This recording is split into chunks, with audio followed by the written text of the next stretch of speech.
¿Qué pasa, gente? Muy bienvenidos todos al canal del arte. Hoy vamos a hablar de una de las grandes figuras del arte español de principios del siglo XX y es el pintor surrealista Joan Miró.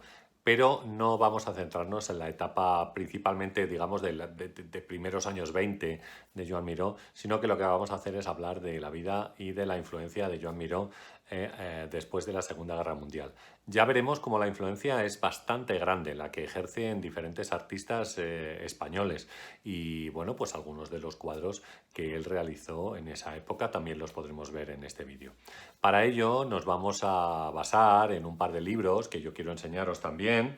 Bueno, este Arte del siglo XX en España de Valeriano Bozal, que son 2 volúmenes y que yo creo que es muy interesante, ¿no? Este va del año 900 a 939 y después tenemos otro de 1939 hasta, bueno, porque este libro es de finales de los años 90, así que por ahí más o menos en esa época. Bueno, un libro clásico si queréis, pero bueno, interesante para analizar los diferentes artistas en España a lo largo del siglo XX. Y también hay algunas partes del texto que están inspiradas en este libro de Antón Patiño que se llama ¿De dónde vienen las imágenes? Y el cual comentaremos alguna cosa más posiblemente porque yo creo que es un libro muy interesante y que bueno, pues completa la trilogía que Antón Patiño ha dedicado a la imagen.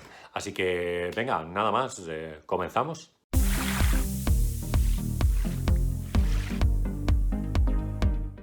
Bueno, lo primero que tenemos que decir es que en este canal hemos dedicado algunos vídeos a explicar la obra de Joan Miró, sobre todo esa obra dedicada a la etapa de los años 20 del siglo pasado, que a mí personalmente es la que me resulta más interesante del artista y la que realmente aporta pues diferentes aspectos tanto al estilo surrealista como a la historia del arte del siglo XX, ¿no? En uno de nuestros vídeos que se titula Si sabía pintar Joan Miró, que yo os dejo por aquí en una de estas tarjetas, hemos criticado las obras de la última etapa, sobre todo por su vacuidad y lo aleatorio de sus representaciones.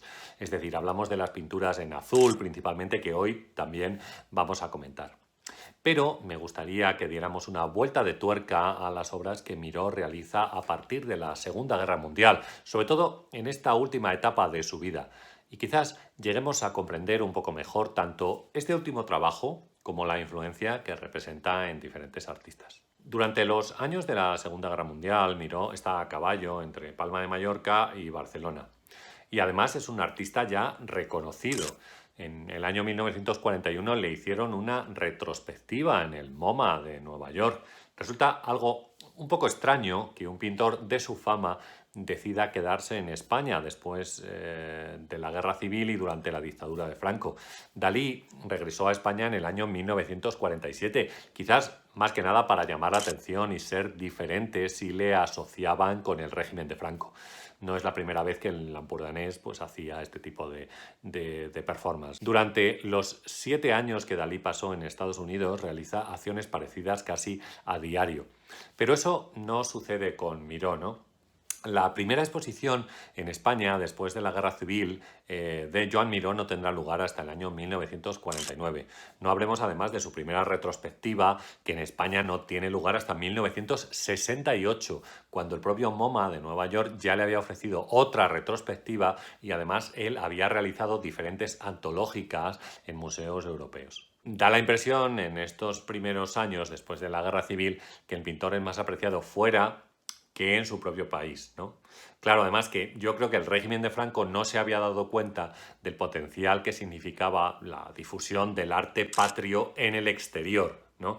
Tampoco, además, tardarán mucho tiempo en descubrir que la difusión de la cultura produce beneficios de imagen y además utilizarán a diferentes artistas de la generación de los 50 como abanderados de un régimen que no cree en la abstracción para nada, ni siquiera sabe lo que es el informalismo, pero que es consciente que eso le da una serie de beneficios a los que no está dispuesto a renunciar. Es cierto que la participación que tuvo Miró junto a otros artistas en el Pabellón de España durante la Exposición Universal de París, que se celebró en el año 1937, con cuadros, por ejemplo, como el Guernica, entre obras de otros autores, pues no ayudó mucho a que Miró fuera considerado como un aliado del régimen, ¿no? Quizás las lumbreras políticas de entonces ni siquiera se habían dado cuenta del diamante en bruto que tenían ante ellos para manipularlo y así conseguir sus intereses de propaganda. Ya lo harán después, además utilizando a Miró como símbolo del turismo de sol y de playa, ¿no? de España.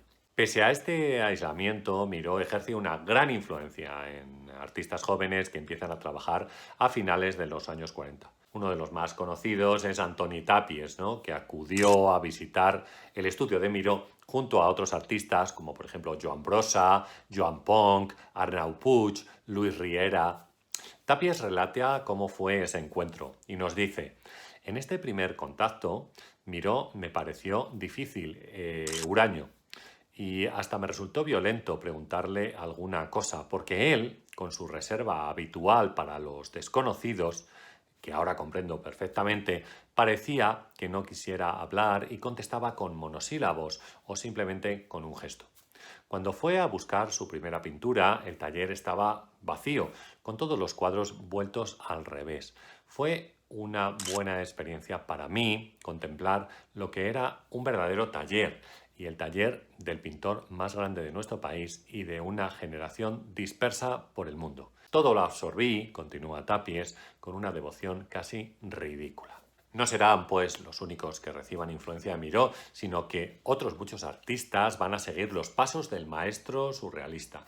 Entre ellos, y por citar algunos, ¿no? pues tenemos a Joan Hernández Pijuan, o de una manera más reciente, si queréis, a Javier Mariscal o a Miquel Barceló. El estudio de Miró se encontraba repleto de obras, ¿no? Muchas de ellas estaban inacabadas, en una estela que después seguirán otros artistas como Antonio López. O sea, nada tienen que ver el uno y el otro en su estilo, la verdad, pero Antonio López comienza sus cuadros en los cuales, tras trabajar durante un tiempo, abandona para retomarlos más tarde o que pasen al más absoluto olvido, ¿no?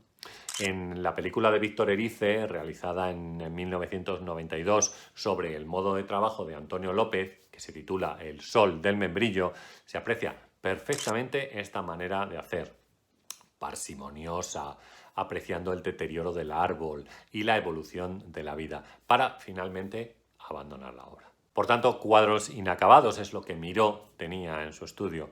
Miró avanzaba por impulsos. Tal vez estos le llevaban a combinar diferentes colores o bien a crear nuevos universos personales. Ya señala Tàpies que muchos cuadros estaban vueltos contra la pared, ¿no? Quizás esperando esa dosis de inspiración que los sacara del olvido. Una sensación de espontaneidad discontinua que va fluyendo a lo largo de los años. Miró estuvo toda su vida atento a la escucha de los colores, a la visión de sonidos inauditos que finalmente se transforman en ese mundo propio y personal. Toda su obra está dedicada a lo maravilloso que es existir y explorar. Descubrir es el anhelo del artista. Transportarnos a una dimensión donde el mal ha quedado apartado y solamente permanecen figuras, líneas y colores que se pliegan a la imaginación tanto del artista como del espectador. Tal vez no haya que destacar una huella surrealista en la composición de estos cuadros. Arto Patiño señala que hay algo que convoca al artista a una acción pictórica aparentemente libre e irracional, como si estuviera replicando la escritura automática que cultivaban algunos de los adscritos al movimiento surrealista. Es decir, se trata de crear porque sí, sin una preparación previa, ¿no? Simplemente porque es el momento adecuado y se le ha ocurrido incluir cualquier tipo de figura o de forma en el cuadro. La serie Azul fue realizada en 1961. Quizás encontramos un precedente de estas composiciones en una obra que se llama El disco rojo, que fue pintada en 1960 y que actualmente se encuentra en una colección neoyorquina, ¿no? Quizás este tipo de obra, junto a otras, como por ejemplo Mujer 3, realizada en el año 65, lo que hacen es descubrir aspectos del artista que antes solo se habían apuntado, que insinúan más que crean y que construyen un mundo que se encuentra dentro del estilo personal de este propio artista. Los motivos de obras como Azul 3 sorprenden por su simplicidad. Una mancha roja con un largo filamento que atraviesa el lienzo de un extremo a otro, manchas negras sobre un fondo de color azul. irregulares o, bueno, si queremos más bien circulares, ¿no? O sea, podemos tal vez jugar con nuestra imaginación. La mancha roja puede ser el Sol, la negra una luna o bien los planetas. El filamento quizás es la cola de un cometa o tal vez el horizonte, ¿no? Una línea del horizonte que ha olvidado su función horizontal para adaptarse al propio gusto del artista. No se trata de una interpretación, sino de una apreciación personal de la mirada cuando se enfrenta a un cuadro de este tipo. Puede ser que Miró nos guste más o menos, que sus obras nos parezcan simples o quizás que no tienen ningún sentido, pero es innegable que junto con Pablo Picasso es una de las figuras más influyentes del siglo XX. Hemos citado a algunos artistas que siguen su estela y en cuyos cuadros se verá reflejado ese mundo personal de Miró, que se abre además a nuevos estilos pictóricos, como por ejemplo el informalismo, el tachismo o bien la nueva figuración. Muy bien, gente, pues hasta aquí nuestro vídeo de hoy. Yo, como siempre, espero que os haya gustado. Si es así, por favor, darle al like y darle a los likes, que no cuesta nada. Suscribiros al canal, si no lo habéis hecho todavía. Activar la campanita para que os avisen cada vez que tengamos un nuevo vídeo. Y sobre todo, dejadme vuestra opinión y decirme qué os parece Miró. ¿Os gusta Joan Miró? ¿Qué os ha parecido el vídeo? ¿Os parece interesante aquellas cosas que hemos contado de Joan Miró? ¿Os gustan estos cuadros que realiza, sobre todo después de la Segunda Guerra Mundial? Venga, un comentario que siempre se agradece y ya sabéis que los veo e intento contestar todos los que puedo. Muy bien, pues nos vemos la próxima semana en un nuevo vídeo. Adiós.